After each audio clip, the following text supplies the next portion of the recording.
So hello and welcome everybody to Parcham classes. Parcham classes के polity sessions में आपका बहुत बहुत स्वागत है। पॉलिटी में जो करंटली हम अभी सीरीज कर रहे हैं that is question series on chapters of Indian polity. तो इंडियन पॉलिटी के एक एक चैप्टर को हमने डिटेल में पहले ही कवर कर चुके हैं, वो उसके वीडियोस आपको यूट्यूब पे अवेलेबल मिल जाएंगे। अब हम बात कर रहे हैं प्रैक्टिस पार्ट की। तो प्रैक्टिस पार्ट में हमने क्वेश्चन सीरीज चालू करी है और उसमें एक चैप्टर के क्वेश्चन हम पहले ही ऑलरेडी डिस्कस कर चुके हैं, that is history of Indian constitution.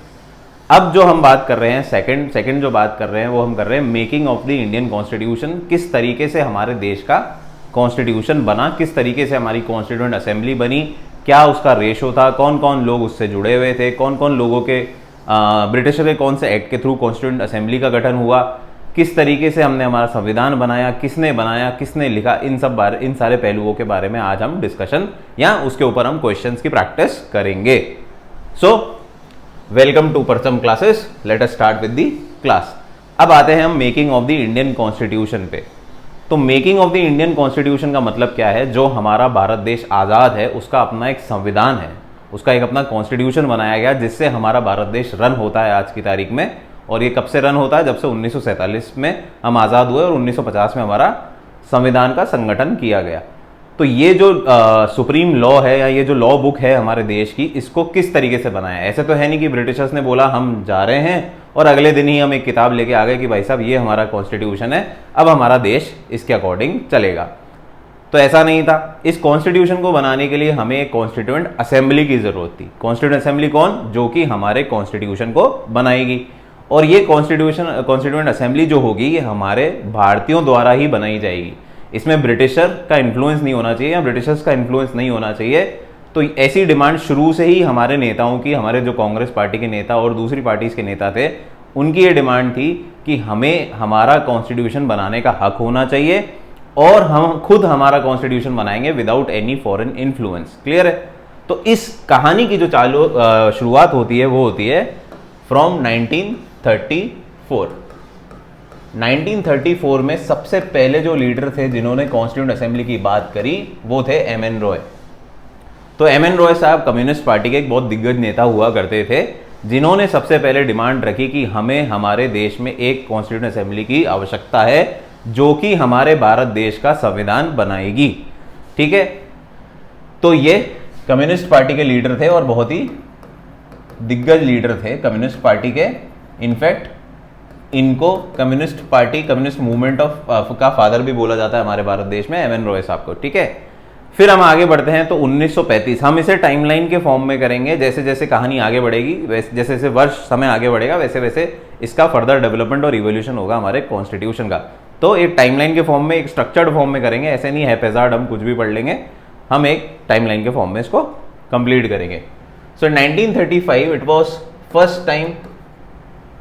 First time officially demanded by the Congress party.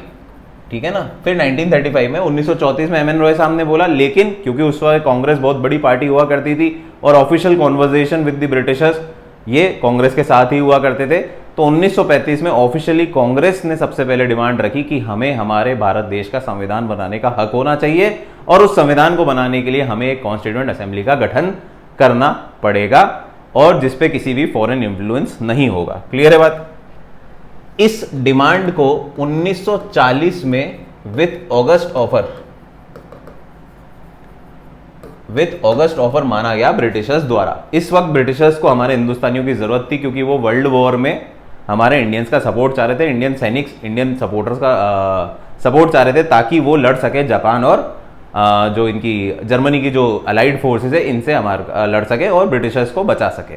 तो इसके एवज में 1940 में ऑगस्ट ऑफर लाया गया, ऑगस्ट ऑफर एक्सेप्ट किया गया बाय द ब्रिटिशर्स, जहां पे इन्होंने सबसे पहली बार माना कि हाँ आफ्टर वर्ल्ड वॉर 2 आप अपनी खुद का कॉन्स्टिट्यूशन बना सकते हैं और उसको बनाने के लिए आप कॉन्स्टिट्यूएंट असेंबली का गठन कर सकते हैं। क्लियर है बात? इसको बोलते हैं ऑगस्ट ऑफर। मैं आपको बिल्कुल ब्रीफ और बिल्कुल पॉइंट टू पॉइंट बात कर रहा हूँ, ज्यादा डिटेल में कुछ नहीं समझा रहा हूं, क्योंकि अगर डिटेल में समझना है तो पहले ही वीडियो बने हुए वहां जाके आप देख सकते हैं। क्लियर है? इस ऑगस्ट ऑफर को, यहां तो ऑफर है, इसको इंप्लीमेंट करने के लिए 1942 आता है आपका क्रिप्स मिशन। तो यहां पे क्या चीज मंजूर हो गई कि कॉन्स्टिट्यूएंट असेंबली बन सकती है आफ्टर वर्ल्ड वॉर 2 और इसको बनाया जाएगा बाय दी इंडियंस देमसेल्फ, कोई फॉरेन इन्फ्लुएंस इसमें नहीं होगा। हालांकि इसको जब फॉर्मलाइज करने के लिए क्रिप्स मिशन आया इन 1942 अंडर सर स्टैफर्ड क्रिप्स, इसको रिजेक्ट कर दिया गया bye Muslim league. Muslim league rejected the concept of creating constituent assembly, rather rejected the concept of creating one constituent assembly. Muslim league ये नहीं चाहती थी कि एक ही कॉन्स्टिट्यूएंट असेंबली हो जो कि पूरे भारत देश का संविधान लिखे। वो एक सेपरेट मुस्लिम स्टेट चाहते थे जहां पे उनकी खुद की सेपरेट कॉन्स्टिट्यूएंट असेंबली होनी चाहिए। तो इस प्रपोजल को, जो कि ब्रिटिशर्स ने तो एक्सेप्ट कर लिया लेकिन मुस्लिम लीग ने इसे एक्सेप्ट नहीं किया, इसलिए ये कहानी यहीं खत्म हो गई। क्लियर है बात? फिर इसको वापस आगे, क्योंकि हमारे यहाँ से भी प्रोटेस्ट चल रही थी, अपोजिशन चल रहा था कि भैया नहीं, हमारे को तो चाहिए, हमारे को तो कॉन्स्टिट्यूएंट असेंबली चाहिए, देश का संविधान बनाना है, तभी हम आपकी वर्ल्ड वॉर में सपोर्ट करते रहेंगे आगे। तो इवेंचुअली जाके 1946 में आता है आपका कैबिनेट मिशन। 1946 में आता है आपका कैबिनेट मिशन। इसमें 3 लोग आते हैं, एक सर स्टैफर्ड क्रिप्स होते हैं, दूसरे पैथिक लॉरेंस होते हैं। ये इंपॉर्टेंट फैक्ट बता रहा हूं जो क्वेश्चंस आ सकते हैं आपके, और ये एवी अलेक्जेंडर होते हैं। ये 3 लोग होते हैं जो कि कैबिनेट मिशन लाते हैं, और इस time they somehow successfully manage to make Muslim League agree to the election of constituent assembly. वो किसी तरीके से मुस्लिम लीग को समझा देते हैं कि भैया आप कॉन्स्टिट्यूएंट असेंबली के इलेक्शन तो होने दीजिए, बाद में आपको जो दाव पेच खेलने हैं वो आप बाद में खेल लेना, एक बार आगे तो गाड़ी बढ़ाए, रोक क्यों रहे हो गाड़ी को। ठीक है, तो यहां तक ये कहानी होती है, मुस्लिम लीग इसको एक्सेप्ट कर लेती है। तो ये वाला जो था ये तो फेल हो गया क्योंकि मुस्लिम लीग ने रिजेक्ट कर लिया, लेकिन यहां पे कैबिनेट मिशन पास हो गया इन 1946। तो अगर कोई भी करे विच मूवमेंट या which mission led to the setup of constituent assembly, तो क्वेश्चन क्या होगा, आंसर क्या होगा, कैबिनेट मिशन की वजह से कॉन्स्टिट्यूएंट असेंबली का गठन होना चालू हुआ। क्लियर है? फिर इसी साल जुलाई अगस्त के महीने में इलेक्शन कराए गए to the of the constituent assembly. तो कॉन्स्टिट्यूएंट असेंबली के इलेक्शन कराए गए जुलाई से अगस्त के पीरियड में 1946 में, और फिर अनुसार उसके रिजल्ट आए। क्लियर है? तो सबसे पहले इसमें 2 मुख्य बातें हैं कि जो इलेक्शन कराए गए वो इनडायरेक्ट इलेक्शन थे, डायरेक्टली लोगों द्वारा इलेक्शन नहीं किया गया था। क्लियर है? वो इनडायरेक्ट इलेक्शन था, और जो इलेक्शन पार्ट था that was restricted to the British provinces. ठीक है, जो इलेक्शन वाला पार्ट था प्रोविंसेस। ठीक है, तो जो भी ब्रिटिश इंडिया में ब्रिटिश प्रोविंसेस थी उन्हीं एरिया में इलेक्टेड रिप्रेजेंटेटिव्स लाए गए कॉन्स्टिट्यूएंट असेंबली के इनडायरेक्ट इलेक्शन के फॉर्म में। जिस तरीके से आज की तारीख में हमारे राज्यसभा के इलेक्शन होते हैं उसी फॉर्म में हमारे कॉन्स्टिट्यूएंट असेंबली के इलेक्शन कराए गए। दूसरा, इसमें कुछ मेंबर्स थे जो कि नॉमिनेटेड बाय प्रिंसली मेंबर्स थे, नॉमिनेटेड बाय प्रिंसली स्टेट्स।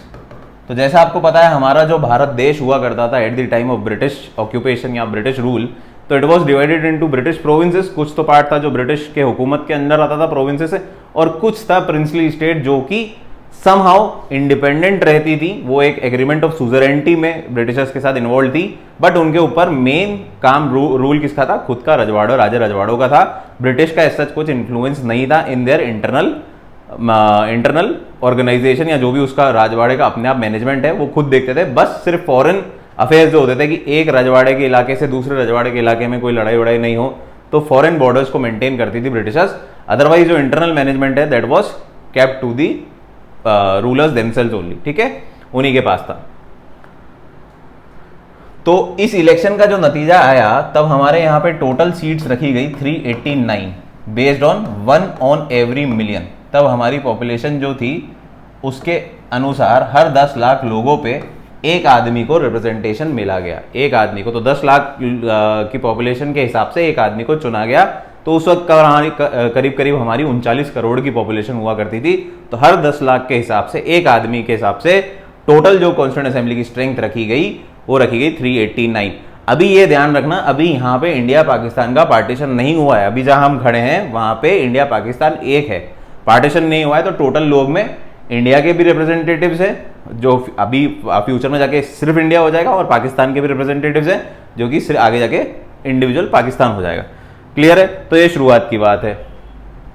अब इस 389 में जैसे मैंने आपको बताया कि कुछ लोग तो थे ब्रिटिश प्रोविंसेस के, तो तो वो थे 296 और 93 were to be nominated from the princely states. 296 जो लोग थे वो तो आने थे कहां से, ब्रिटिश प्रोविंसेस से, जिसपे ब्रिटिश हुकूमत थी डायरेक्टली, ठीक है। और 93 लोग जो आने थे वो आने थे कहां से, प्रिंसली स्टेट नॉमिनेट कर दी, राजे रजवाड़े अपने अपने प्रतिनिधि वहां पे नॉमिनेट करेगी। क्लियर है, ये तो था इसका बाइफर्केशन। क्लियर है, इसमें भी अगर हम इस इलेक्शन की रिजल्ट की बात करें which is not very important, तो इसमें से 208 सीटें तो जीती कांग्रेस, 73 सीट जीती हमारी मुस्लिम लीग, और आपकी 15 सीटें जो थी वो थी अदर कास्ट और इंडिपेंडेंट निर्दलीय लोग जीते 15 जो सीट्स थी। तो ये बाइफर्केशन था हमारी कॉन्स्टिट्यूंट असेंबली का 389 सीट्स का बिफोर इंडिपेंडेंस और बिफोर पार्टीशन। क्लियर है बात, ये यहां तक की हमारी बात समझ में आ गई। 73 थी हमारी मुस्लिम लीग। कहानी आगे बढ़ाते हैं, फिर आते हैं हम नवंबर 1946 पे। तो जुलाई अगस्त में इलेक्शन हुए, 1946 में हमारा पहला सेशन हुआ कॉन्स्टिट्यूएंट असेंबली का, कॉन्स्टिट्यूशन ऑफ कॉन्स्टिट्यूएंट असेंबली। तो किसका संगठन हुआ, कॉन्स्टिट्यूशन ऑफ कॉन्स्टिट्यूएंट असेंबली। अब और 9 दिसंबर 1946 को, 9 दिसंबर 1946 को first session of constituent assembly हुआ। यहां पे जो कॉन्स्टिट्यूशन ऑफ कॉन्स्टिट्यूएंट असेंबली हुआ, जब हमारी कॉन्स्टिट्यूएंट असेंबली का गठन किया गया, तो इसमें प्रिंसली स्टेट के लोगों ने पार्ट नहीं लिया, मुस्लिम लीग के लोगों ने पार्ट नहीं लिया। तो कुल मिला के जब हमारा यहां नवंबर में कॉन्स्टिट्यूशन हुआ कॉन्स्टिट्यूएंट असेंबली का, तो टोटल लोग कितने थे यहां पे, 211 आउट ऑफ 389 लोग। 73 मुस्लिम लोगों ने, तो मुस्लिम लीग वाले लोगों ने तो बॉयकॉट कर दिया, साथ ही साथ हमारे जो 93 प्रिंसली स्टेट्स के मेंबर थे उन्होंने भी इसको बॉयकॉट कर दिया। अभी कुल मिला के 211 लोग थे जो कि कॉन्स्टिट्यूएंट असेंबली में बैठे या कॉन्स्टिट्यूएंट असेंबली के गठन में आए। क्लियर है, तो फर्स्ट सेशन या first meeting of constituent assembly हुई हमारी 9 दिसंबर 1946 को, और इसी दिन हमने डॉक्टर सच्चिदानंद सिन्हा को हमारा प्रेसिडेंट बनाया। क्या बनाया, प्रेसिडेंट बनाया, प्रेसिडेंट ऑफ कॉन्स्टिट्यूएंट असेंबली, जो 1946 9 दिसंबर को बैठी, उसका प्रेसिडेंट, पहला प्रेसिडेंट बनाया डॉक्टर सच्चिदानंद सिन्हा को, on the principle of oldest member. सबसे बुजुर्ग जो इंसान है उसको प्रेसिडेंट बना दिया, टेम्पररी प्रेसिडेंट, परमानेंट प्रेसिडेंट नहीं था ये, फर्स्ट प्रेसिडेंट बोल सकते हैं और टेम्पररी प्रेसिडेंट बोल सकते हैं कॉन्स्टिट्यूएंट असेंबली के, on the basis of oldest member. ये प्रिंसिपल जो चलता है ये फ्रेंच लेजिस्लेशन में चलता है, तो वहीं से हमने इसको अडॉप्ट करा और हमने यहां पे थोप दिया हमारे देश पे। क्लियर है बात, हालांकि ये 2 दिन की ही खुशी थी इनके पास। फिर 11 दिसंबर 1946 को डॉक्टर राजेंद्र प्रसाद को ऑफिशियली इलेक्ट किया गया as the president of constituent assembly. तो प्रेसिडेंट जो परमानेंट प्रेसिडेंट थे ऑफ कॉन्स्टिट्यूएंट असेंबली, तो वो हमारे डॉक्टर राजेंद्र प्रसाद साहब ही थे। ये सिर्फ 2 दिन के लिए आए थे, क्योंकि उस समय हमारे चुने हुए प्रेसिडेंट नहीं थे, तो बुजुर्ग के इज्जत के नाते हमने इनको सबसे ऊपर रख दिया, 2 दिन की खुशी इनको हमने दे दी। क्लियर है, और इसी दिन 2 वाइस प्रेसिडेंट बनाए गए, जिनको बोलते हैं एच.सी. मुखर्जी और वी.टी. कृष्णमाचारी। ये हमारे 2 वाइस प्रेसिडेंट थे, ठीक है ना। तो एक प्रेसिडेंट था, 2 हमारे वाइस प्रेसिडेंट थे हमारी कॉन्स्टिट्यूएंट असेंबली के। फिर 13 दिसंबर 1946 को, 13 दिसंबर 1946 को हमारा पास होता है ऑब्जेक्ट रेजोल्यूशन। ये सब आपने पढ़ रखा होगा, मैं आपको ब्रीफिंग दे रहा हूं ताकि आपको पुरानी याददाश्त आ जाए। आप जैसे आपकी याददाश्त खो गई हो, तो हल्की सी ब्रीफिंग देने से आपके वापस सारे न्यूरॉन्स कनेक्ट हो जाए और आपको एकदम ध्यान रह जा रहा है, हाँ यार ये पढ़ाई करी थी अपन ने। तो 13 डिटेल में वीडियो में जाके देखना, यहाँ डिटेल में नहीं, हल्का हल्का सा मैं सिर्फ ऊपर से सरफेस छू रहा हूँ, ठीक है। तो objective resolution was passed by Jawaharlal Nehru on 13 December 1946। Objective resolution क्या था, ये फ्रेमवर्क था, ब्रॉड फ्रेमवर्क, कि हमें कॉन्स्टिट्यूशन कैसे बनाना है, इस इतने बड़े भारत देश का संविधान हमें कैसे बनाना है, क्या क्या मुद्दे हमें दिमाग में रखने हैं, क्या क्या पॉइंट्स हमें दिमाग में रखने हैं, ये ऑब्जेक्टिव रेजोल्यूशन में था। और इसी का मॉडिफाइड वर्जन आगे जाके हमने प्रीएम्बल के फॉर्म में इनकलकेट किया in the constitution. So preamble is just the modified version of objective resolution. Clear है, दोनों अलग अलग हैं लेकिन लिंक्ड है कहीं ना कहीं। ठीक है, आगे बात समझ में। This was unanimously accepted by all the members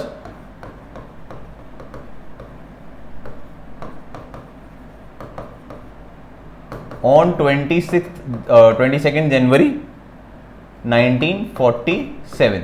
तो दिसंबर में इसे पास किया गया 13 दिसंबर, और 22 जनवरी को सब ने इसको एक्सेप्ट कर लिया कि हाँ ऑब्जेक्टिव रेजोल्यूशन ये है, ये हमारा प्लान है, इस तरीके से हमें कॉन्स्टिट्यूशन का गठन करना है, कॉन्स्टिट्यूशन बनाना है। क्योंकि एक आज हम कोई भी नया काम चालू करते हैं, आज वैसे हमारे हिंदुस्तान में फॉलो प्लानिंग इतनी होती नहीं है, बट अगर हमें करना चाहिए तो कोई भी काम चालू करने से पहले उसका प्लान क्रिएट कर लेना चाहिए।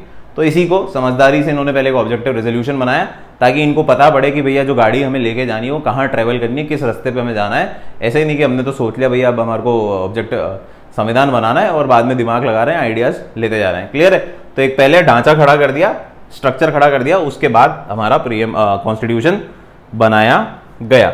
ठीक है, तो यहां तक कहानी समझ में आती है। अब जुलाई 1947 में क्या आता है, इंडियन इंडिपेंडेंस एक्ट 1947। यहां तक जो बात थी, यहां तक अभी तक आजादी वाली बात नहीं थी। हमने कॉन्स्टिट्यूशन असेंबली बना रहे थे, ये बोल रखा था कि आप कॉन्स्टिट्यूशन बना सकते हो, लेकिन अभी तक हमारी जाने की डेट तैयार नहीं थी, यानी कि ब्रिटिशर्स की जाने की डेट तय नहीं थी। लेकिन with this Indian independence act 1947 और rather with the Mountbatten plan June में ये तय हो गया कि ब्रिटिशर्स बहुत जल्दी जाने वाले हैं, और विद दिस एक्ट तो तय ही हो गया कि 15 अगस्त को हम छोड़ के जा रहे हैं। क्लियर है बात, और आप अपना कॉन्स्टिट्यूशन आगे बनाते रहिए। तो इंडियन इंडिपेंडेंस एक्ट के साथ क्या हुआ, एक तो इंडिया पाकिस्तान अलग हो गए, इंडिया पाकिस्तान अलग हो गए, और यहां से इनका क्रिकेट मैच बड़ा ही रोमांचक होता है। आप सब क्रिकेट मैच देखते हैं, और सबसे ज्यादा रोमांचक इन दी वर्ल्ड हिस्ट्री अगर बात करें तो दो ही सीरीज मानी जाती है, एक ऑस्ट्रेलिया इंग्लैंड और एक हमारी इंडिया पाकिस्तान। बहुत अच्छी राइवलरी इनकी मानी जाती है। क्लियर है बात, और बड़ा आकर्षक सा मैच होता है।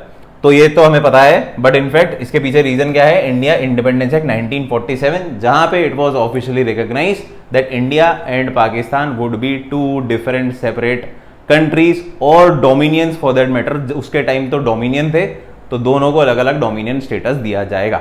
Fine, okay.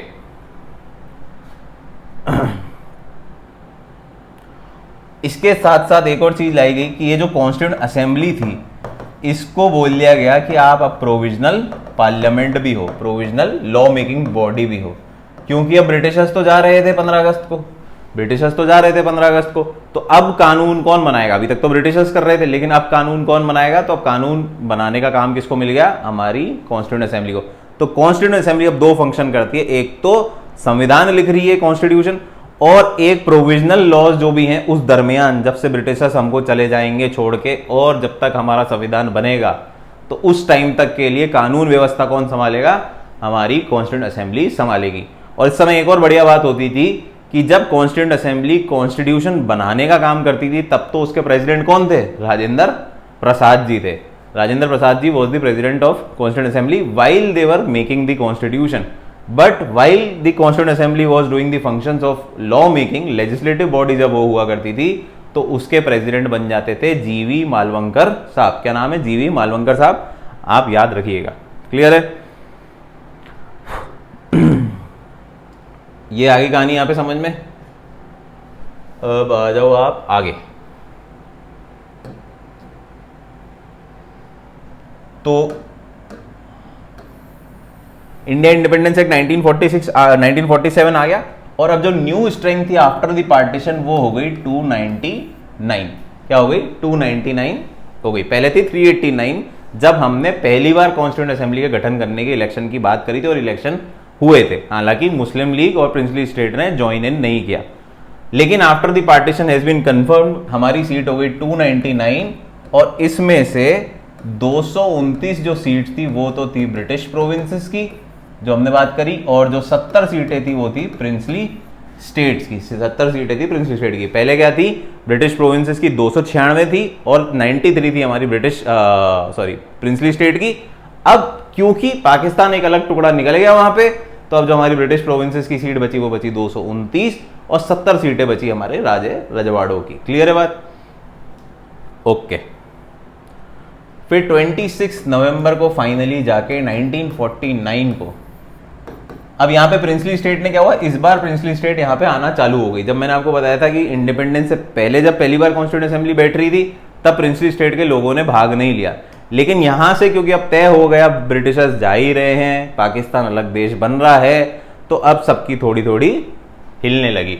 तो इन्होंने बोला यार अब कौन हमारे को बचाएगा, हमारे ऊपर कौन बाप का साया बन के रहेगा, तो इससे बढ़िया यही है कि हम हमारे देश में जुड़ जाएं और हमारे देश का संविधान बनाएं। क्लियर है। फिर आता 26 नवंबर 1949, इस दिन जाके हमारा कॉन्स्टिट्यूशन पूरा तैयार हो गया and it was adopted and enacted. ठीक है, तो हमारा जो कॉन्स्टिट्यूशन था वो बन के तैयार हो गया 26 नवंबर 1949। 2 साल 11 महीने 18 दिन, 2 साल 11 महीने 18 दिन बाद जाके हमारा कॉन्स्टिट्यूशन बन गया। पहली सिटिंग कब हुई थी, 9 दिसंबर 1946। उसके 2 साल 11 महीने 18 दिन बाद 26 नवंबर 1949 को जाके हमारा जो कॉन्स्टिट्यूशन था वो फुल्ली बन चुका था, fully adopted and it was enacted. वहां पे जो भी लोग थे उन्होंने उसको साइन कर दिया। हालांकि इसे लागू नहीं किया गया, इसे कमेंस नहीं किया गया, उसको रोका गया for 2 months up till 26 January 1950। 26 January 1950 तक उसको रोका गया। क्यों रोका गया, क्योंकि 1930 में 26 जनवरी 1930 को पूर्ण स्वराज डे मनाया गया था। 26 जनवरी 1930 को पूर्ण स्वराज डे डिक्लेयर किया गया था बाय जवाहरलाल नेहरू। लाहौर सेशन जो 1929 में हुआ था, जहां हमने पहली बार इंडिपेंडेंस की डिमांड करी थी और फिर हमने डिक्लेयर करा था 26 जनवरी 1930 को पूर्ण स्वराज डे। तो उसी दिवस को कमेमोरेट करने के लिए हमने 26 जनवरी 1950 को डिसाइड किया, या हमने डिसाइड किया कि 26 जनवरी 1950 को हमारे देश का संविधान लागू होना चाहिए। So it was kept as the date for commencement of the constitution. हालांकि हमारा जो कॉन्स्टिट्यूशन था that was already ready and adopted and enacted on 26 January 1949, और कुछ प्रोविजंस भी इनफैक्ट हमारे जो कॉन्स्टिट्यूशन के थे वो लागू कर दिए गए थे 26 नवंबर 1949 को ही। बट पूरे कॉन्स्टिट्यूशन की अगर हम बात करेंगे तो पूरा कॉन्स्टिट्यूशन कब हमारा कमेंस हुआ या हमारे देश में लागू किया गया for whole of the country, for everybody in the country, तो इट वाज 26 जनवरी 1950, जिसको हम आजकल रिपब्लिक डे मनाते हैं। रिपब्लिक डे मतलब आजकल मतलब जब से हुआ है तब से मना रहे हैं, तो इसको गलत मत लेना, आजकल रिपब्लिक डे के तौर पे मनाया जाता है। क्लियर है बात।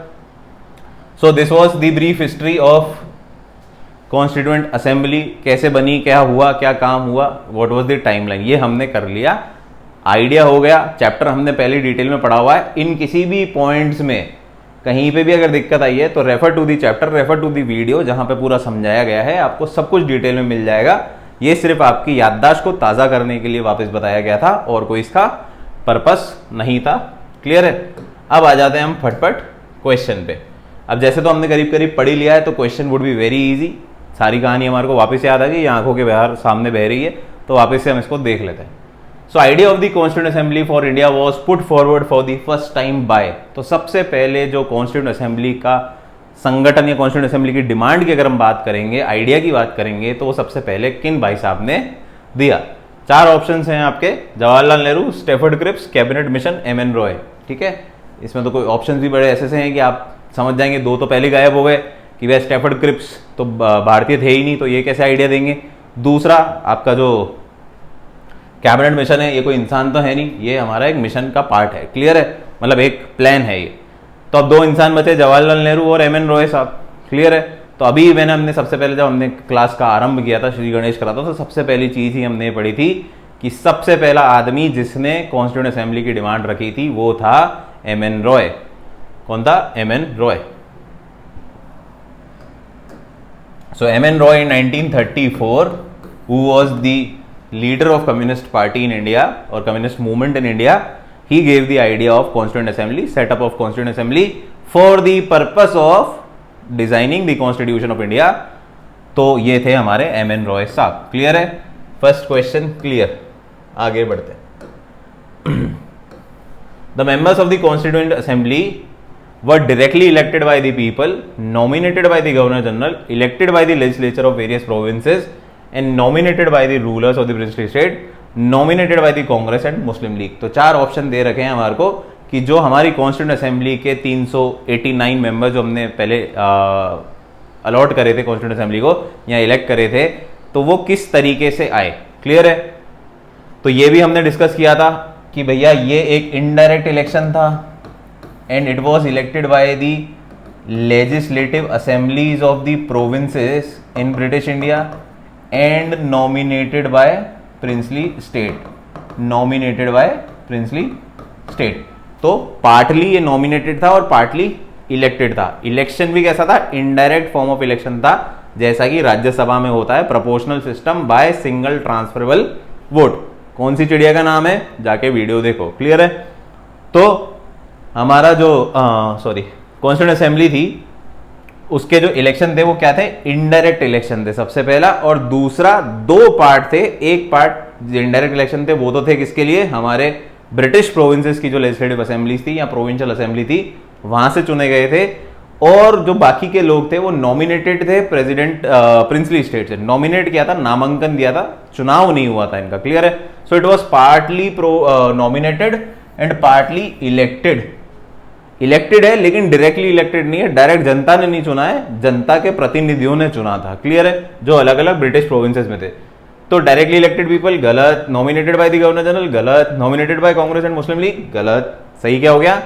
Elected by the legislative of various provinces, British provinces, and nominated by the rulers of the princely state. और प्रिंसली स्टेट के जो राजा रजवाड़े थे उनके हेडों ने अपना अपना प्रतिनिधि कॉन्स्टिट्यूएंट असेंबली में भेजा, नॉमिनेट किया।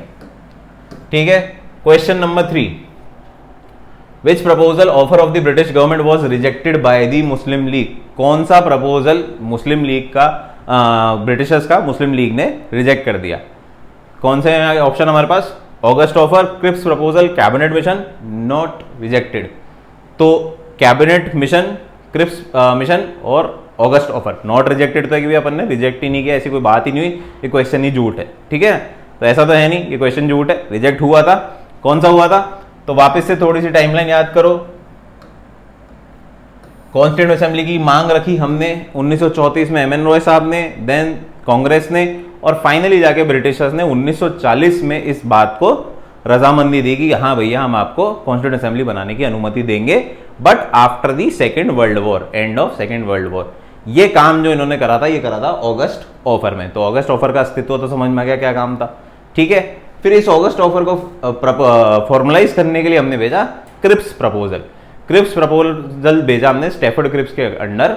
तो इसमें यह था कि भैया आप कॉन्स्टिट्यूएंट असेंबली का गठन करें, लेकिन एक ही देश है भारत और एक ही कॉन्स्टिट्यूएंट असेंबली बनेगी, जिसका रिजेक्शन किया मुस्लिम लीग ने, जिसका रिजेक्शन करा मुस्लिम लीग ने। तभी तो कैबिनेट मिशन आया। अगर क्रिप्स प्रपोजल ही एक्सेप्ट हो जाता तो कहानी आगे बढ़ती ही नहीं, तभी कॉन्स्टिट्यूएंट असेंबली के इलेक्शन हो जाते। कैबिनेट मिशन आया 1946 में, क्योंकि क्रिप्स प्रपोजल फेल हो गया था, इसलिए कैबिनेट मिशन आया। क्लियर है बात? तो ये जो था ये तो पास हो गया था और ये तो है ही नहीं, तो आंसर क्या हो गया? Cripps proposal. क्लियर है? वैसे अगर आपको ऑप्शन में आंसर मिल जाए तो आगे बढ़ने की जरूरत ही नहीं है, उसको टिक करो और tata bye bye. Calligraphy of Hindi version of the constitution was done by. जो हिंदी में हमारा कॉन्स्टिट्यूशन लिखा गया है, लेटर लिखा गया है, इनिशियली नहीं लिखा गया था, लेटर जो हिंदी में इसको कैलीग्राफी में प्रोड्यूस किया गया है, तो ये किसने किया है ये आपको बताना है। तो फैक्चुअल बेस्ड क्वेश्चन है। इसमें ब्योहर राम मनोहर सिन्हा, प्रेम बिहारी नारायण रायजादा, वसंत कृष्ण वैद्य, नंदलाल बोस और शांति निकेतन, इसमें से कौन है जिन्होंने हिंदी में इसका अनुवाद किया है, हिंदी में हमारे संविधान को लिखा है? तो ये आई डाउट आप आई गेस आप सबको पता होगा। तो आप वसंत कृष्ण वैद्य वो थे जिन्होंने इसको हिंदी में लिखा है। The constituent assembly was constituted November 1946 under the scheme formulated bye. 1946 में जो कॉन्स्टिट्यूएंट असेंबली का संगठन हुआ वो कब हुआ, कौन से प्लान के बाद हुआ या कौन से ऑफर के बाद हुआ? तो वापस वही कहानी, ऑगस्ट ऑफर आया, कॉन्स्टिट्यूएंट असेंबली को बोला कि हाँ हम ऐसी आपकी बात मानेंगे, हम कॉन्स्टिट्यूएंट असेंबली का संगठन करेंगे आफ्टर वर्ल्ड वॉर 2। इसको फॉर्मुलाइज करने के लिए आया क्रिप्स मिशन, लेकिन Cripps mission was rejected by Muslim League, अभी हमने प्रीवियस क्वेश्चंस में पढ़ा। फिर इसको वापस फॉर्मुलाइज करने के लिए थोड़ा जोड़ मरोड़ के मॉडिफिकेशन के साथ इसे लाया गया बाय कैबिनेट मिशन, जहां पे ये सक्सेसफुली एक्सेप्ट हुआ मुस्लिम लीग से, क्योंकि तब हमने इनको जैसे तैसे इन्होंने मतलब ब्रिटिशर्स ने मुस्लिम्स को सेट किया, मुस्लिम लीग के लोगों को सेट किया कि आप एक बार गाड़ी आगे तो बढ़ाएं, रोको मत, कॉन्स्टिट्यूशन असेंबली के रिजल्ट तो आने दो, इलेक्शन तो करो, फिर देखते क्या होगा। तो उन्होंने इस उम्मीद में कि मुस्लिम लीग एक बहुत बड़ी पार्टी बन जाएगी पूरे देश की, उन्होंने कॉन्स्टिट्यूशन असेंबली को के संगठन के इलेक्शन के लिए रजामंदी दे दी। ये रजामंदी कब दी? कैबिनेट मिशन के अगेंस्ट दी। कैबिनेट मिशन में जब स्टैफर्ड क्रिप्स, पैथिक लॉरेंस और एवी अलेक्जेंडर 3 लोग आए, तो उनके कहने पे मुस्लिम लीग ने एक्सेप्टेंस दी और फिर कॉन्स्टिट्यूशन असेंबली के इलेक्शन हुए। हाउएवर कॉन्स्टिट्यूशन असेंबली जब बनी तो मुस्लिम लीग ने उसका बॉयकॉट कर दिया। ठीक है, तो नॉट अ बिग डील। तो August offer, Cripps mission, cabinet mission, तो इसका आंसर क्या हो गया? Answer C, cabinet mission. When was the objective resolution moved by Jawaharlal Nehru in the Constituent Assembly? Again a factual based question, और इसको भी हमने दिसंबर क्या देखो बोलते में भी आंसर निकल रहा है। तो जवाहरलाल नेहरू ने इसको जवाहरलाल नेहरू ने इसको प्रेजेंट करा बिफोर द कॉन्स्टिट्यूएंट असेंबली। कब? देखो इसमें भी क्या है, 1947 तो नहीं, तब तक तो हमारी आज़ादी हो गई थी। 1950 में तो हमारा संविधान ही आ गया था, और 1934 में तो एम एन रॉय साहब गुजारिश ही कर रहे थे कि भैया कॉन्स्टिट्यूएंट असेंबली बना लो। तो कब हो सकता है कॉन्स्टिट्यूएंट असेंबली? जब कैबिनेट मिशन आया था, उसके बाद जब सक्सेसफुल होके हमने इलेक्शन कराए थे और हमने मीटिंग चालू करी हमारे कॉन्स्टिट्यूएंट असेंबली की। तो इसका आंसर क्या होना चाहिए? कंसेप्चुअली 1946। अगर आपको कंसेप्ट क्लियर है तो वैसे आपको याद करने की भी जरूरत नहीं है, रटने की भी जरूरत नहीं है। आपको टाइमलाइन अगर आपकी बुद्धि में बैठी हुई है तो आप बहुत इजीली इसको कर भी सकते हो। तो क्या हो गया? 1946 इज द आंसर, और डेट क्या है? 13 दिसंबर। 9 दिसंबर को पहली मीटिंग हुई कॉन्स्टिट्यूएंट असेंबली की, और 13 दिसंबर को पहला क्या ऑब्जेक्टिव रेजोल्यूशन रिलीज किया गया।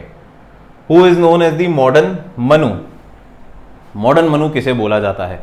अच्छा, आप क्वेश्चन पढ़ते पढ़ते आप चाहें तो पॉज लेके आराम से सोच के 2-5 सेकंड 10 सेकंड जितनी आपकी क्षमता कहती है उतना गैप लेके आप इसका आंसर दें। इससे ज़्यादा समय नहीं लगना चाहिए। ऐसा नहीं कि एक क्वेश्चन पढ़े अपन चाय पी ले बीच में फिर जवाब देंगे। ठीक है, कुछ क्वेश्चन सॉल्व तो करना ही नहीं है। आता है या नहीं आता है? तो who is known as modern Manu? तो मनुस्मृति हमारे पुराने समय में हमारे भारत में ये एक किताब चला करती थी मनुस्मृति, जो हमारा बेसिकली पूरा धर्मशास्त्र बताती थी कि हमें हमारे देश की सोसाइटी कैसे चलानी है, यहाँ के लोग किस तरीके से होंगे, कास्ट का विभाजन कैसा होगा। कुल मिला के एक लॉ बुक हुआ करती थी हमारे धर्म ग्रंथ की, जो हमारे देश को चलाती थी, या हमारी सोसाइटी बोलेंगे, कम्युनिटी को चलाती थी। तो उसको बोलते हैं मनुस्मृति। क्लियर है? तो कॉन्स्टिट्यूशन भी एक मनुस्मृति की तरह ही है, क्योंकि 1950 के बाद जब हमारा कॉन्स्टिट्यूशन बना तो यही हमारे देश को चला रही है, इसी में सारा लॉ लिखा हुआ है। This is the supreme law book, main law book, जिसको फॉलो करते हैं हम, हमारा देश फॉलो करता है, लॉ एंड ऑर्डर फॉलो करता है। सब कुछ किससे कनेक्टेड है? कॉन्स्टिट्यूशन से कनेक्टेड है। तो constitution has been treated as the Manusmriti. ठीक है ना, जो मनुस्मृति जो सारे रूल्स ले डाउन करते हैं किसी भी सोसाइटी के। ठीक है, तो अब इस कॉन्स्टिट्यूशन को मेन ड्राफ्ट किसने किया था? तो ये आप सबको पता होना चाहिए, ये थे डॉक्टर बी आर अम्बेडकर साहब। तो doctor B R Ambedkar was the main person who drafted the constitution. तो इसीलिए इस मनुस्मृति के मनु किसको कहा जाएगा? डॉक्टर बी आर अम्बेडकर को कहा जाएगा। तो इसका आंसर भी क्या हो गया? C, doctor B R Ambedkar. Tick विक नहीं कर रहा हूं मैं यार, ये बेसिक समझ में आ रहा है। तो वैसे नहीं कि आंसर तो बताया नहीं, तो ये डॉक्टर बी आर अम्बेडकर यहाँ वो लिख देता हूँ, बाकी आपको समझ में आ रहा है। क्यों पेन चलाएं अपन, डायरेक्ट पता पड़ रहा है। ठीक है, what was the symbol seal of the constituent assembly? हमारी जो कॉन्स्टिट्यूएंट असेंबली थी उसका चिन्ह क्या था? उसका चिन्ह क्या था?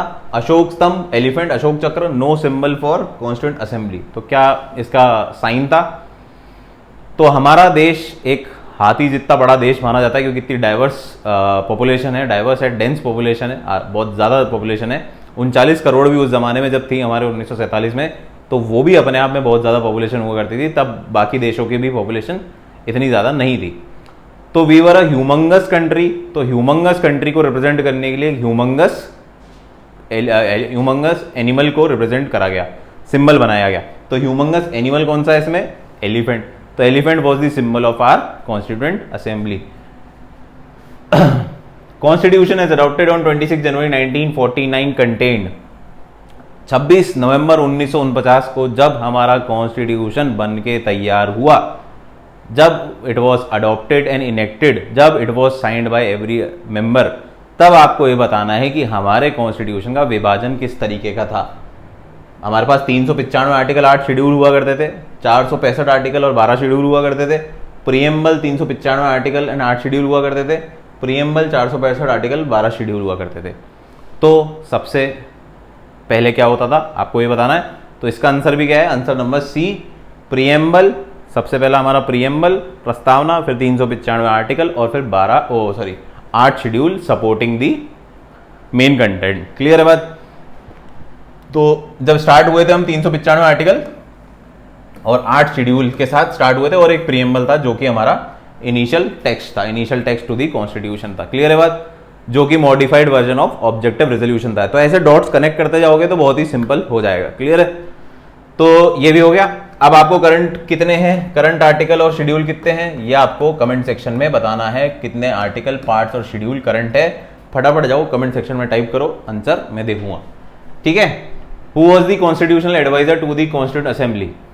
अब जो हमारी कॉन्स्टिट्यूएंट असेंबली थी उसका लीगल एडवाइजर कौन था। पहली बात तो कॉन्स्टिट्यूएंट असेंबली अपने आप बहुत सारे लॉयर्स और पॉलिटिशियन से मिलकर ही बनी थी। ये उसका क्रिटिसिज्म भी है हमारी कॉन्स्टिट्यूएंट असेंबली का कि ये तो भैया वकीलों और नेताओं ने बनाई है, तभी इसको इतना लेंदी बनाया है, इतना पेचीदा बनाया है कि हर कोई इसे समझ नहीं सकता।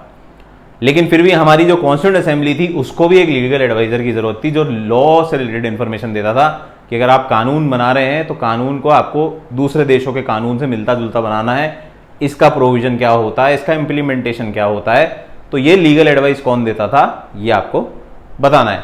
तो फैक्चुअल बेस है, याद करने वाला है, तो आपको ये देखना है doctor BR Ambedkar, HVR Ayyangar, BN Rau और SN मुखर्जी। तो इसका आंसर है ऑप्शन सी, BN राव। यार मतलब सारे ऑप्शन सी आ रहे हैं, तो कोई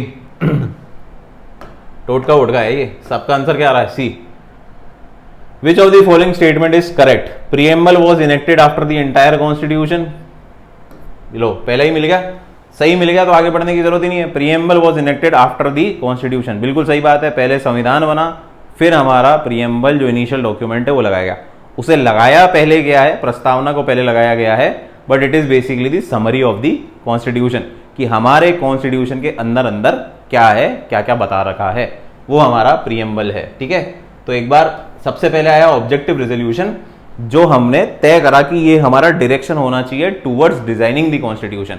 हमें कॉन्स्टिट्यूशन बनाना तो हमारे को बुद्धि में क्या रखना है, हमारा ऑब्जेक्टिव रेजोल्यूशन। जब हमें बता दिया गया कि हमें कैसे हमारा कॉन्स्टिट्यूशन बनाना है, फिर हमने हमारा कॉन्स्टिट्यूशन बनाया और फिर हमने हमारा प्रीएम्बल बनाया, जो कि ये बता रहा है कि कॉन्स्टिट्यूशन के अंदर क्या क्या है। इंडिया सेक्युलर कंट्री है, सॉवरेन कंट्री है, किस तरीके से, कब हमारा कॉन्स्टिट्यूशन इनेक्ट हुआ, सब कुछ इसमें लिखा हुआ है। क्लियर है। तो ये बना हमारे कॉन्स्टिट्यूशन के बाद है, but it is the initial text to our constitution. ठीक है, आर्टिकल से पहले आता है ये।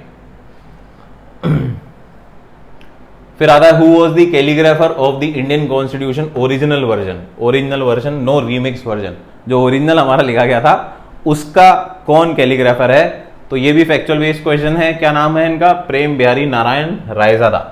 महंगा सा नाम है, 4-5 वर्ड का है। मेरा तो बहुत छोटा सा, दिलीपुरी 2 का है, पर ये पुराने जमाने के लोग बड़े बड़े नाम। प्रेम बिहारी नारायण रायजादा, ये भाई साहब थे जिन्होंने इस कॉन्स्टिट्यूशन की कैलीग्राफी करी थी, initially original version volume 1.0। Seats allocated to each British province for election to the Constituent Assembly were divided into which categories? Good question.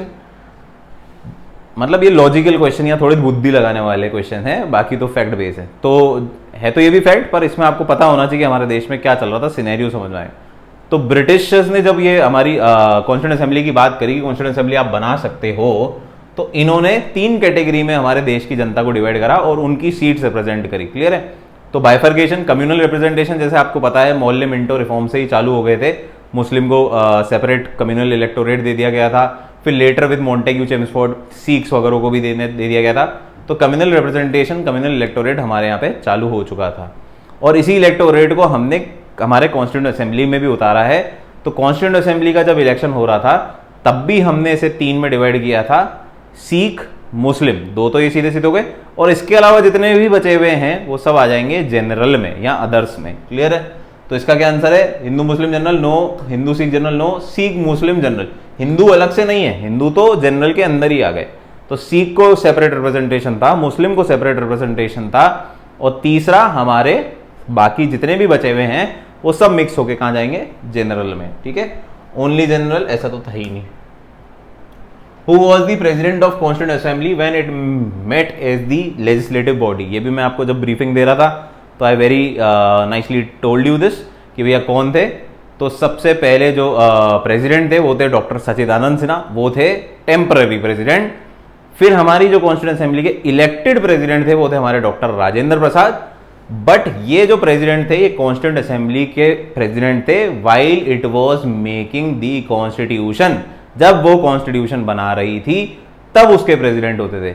लेकिन after the Indian independence act 1947 हमारी कॉन्स्टिट्यूएंट असेंबली लॉ भी बनाती थी, सिर्फ constitution नहीं बनाती थी, law भी बना रही थी, लेजिस्लेटिव पार्ट भी कर रही थी, प्रोविजनल पार्लियामेंट का पार्ट कर रही थी, काम कर रही थी, मेहनती कॉन्स्टिट्यूएंट असेंबली। तो जब हमारी कॉन्स्टिट्यूएंट असेंबली ये वाला रूप ले लेती थी तो इसको हेड करते थे जीवी मालवंकर साहब। कौन करते थे, जीवी मालवंकर साहब। ऑप्शन पढ़ने की जरूरत नहीं, अगर आपको आता है तो आता है, ऑप्शन पढ़ने से ऐसा नहीं है कि आप ढूंढ लोगे कि शक्तिमान है, गंगाधर है, या कोई और है, जीवी मालवंकर है।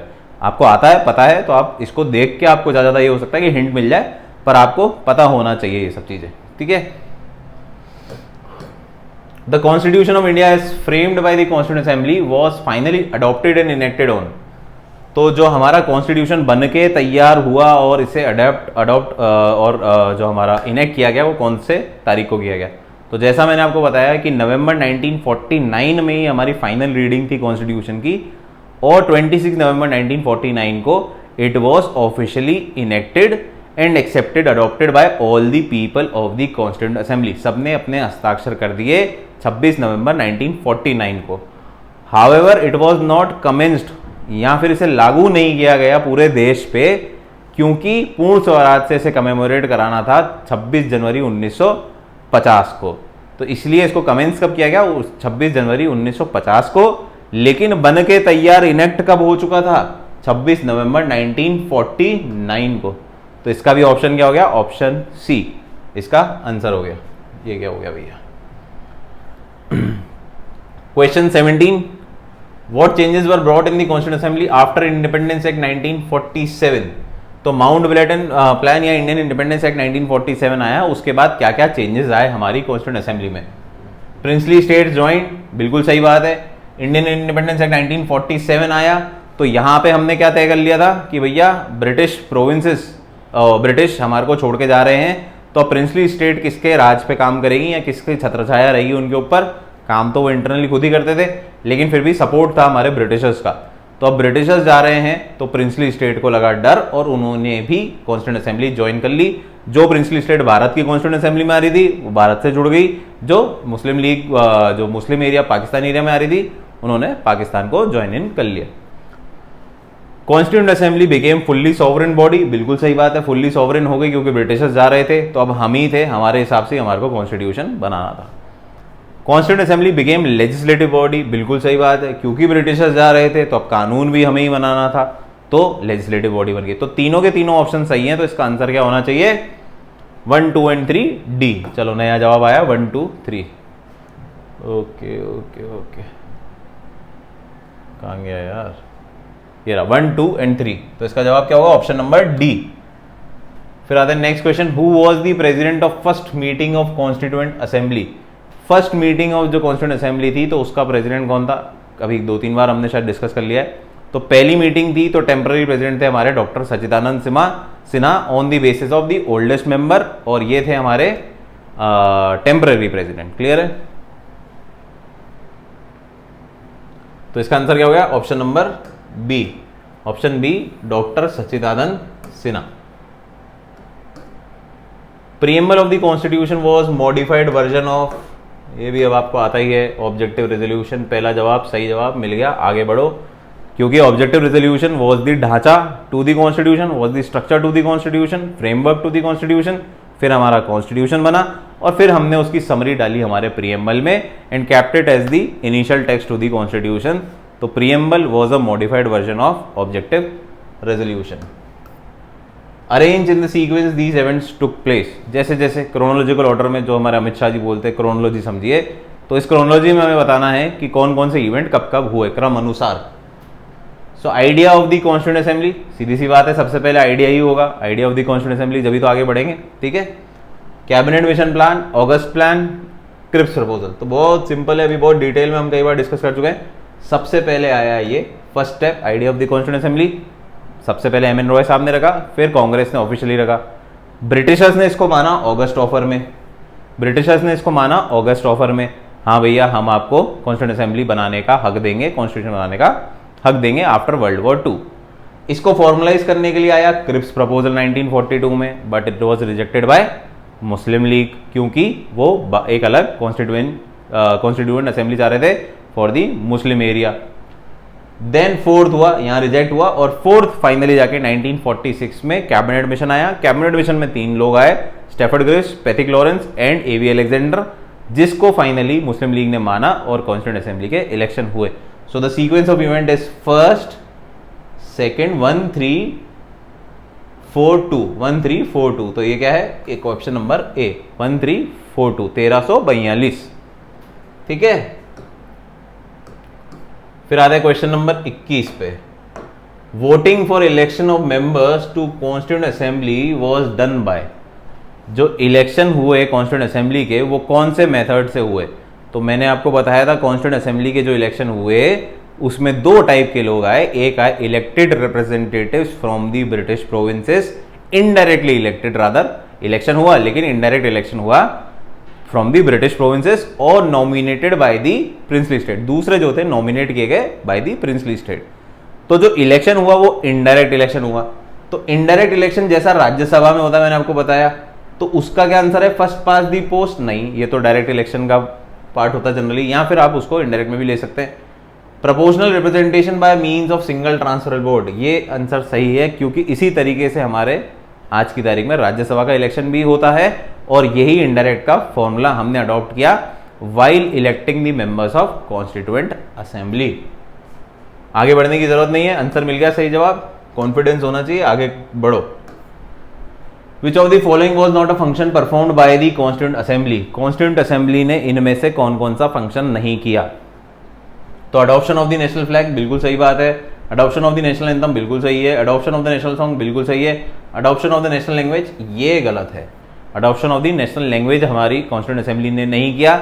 या आपको बताना है कि कौन सी किसने किया है ये adoption of the national language, और कौन सी नेशनल लैंग्वेज है हमारे भारत देश की, ये कमेंट में जाके बताओ जल्दी से। कुल मिला के ये तीनों फंक्शन तो इन्होंने करे थे, ये फंक्शन इन्होंने नहीं करा था, ये आपको ध्यान रखना है, और इसका जवाब ढूंढोगे तो आपको और अच्छा जवाब मिल जाएगा जो आपको जिंदगी भर याद रहेगा। Who is respectfully known as the modern Manu, ये हम कर ही चुके हैं। मनु भाई साहब कौन है, मनु स्मृति, मॉडर्न मनु स्मृति हमारा कॉन्स्टिट्यूशन, और उसके मॉडर्न मनु कौन है, BR अंबेडकर साहब।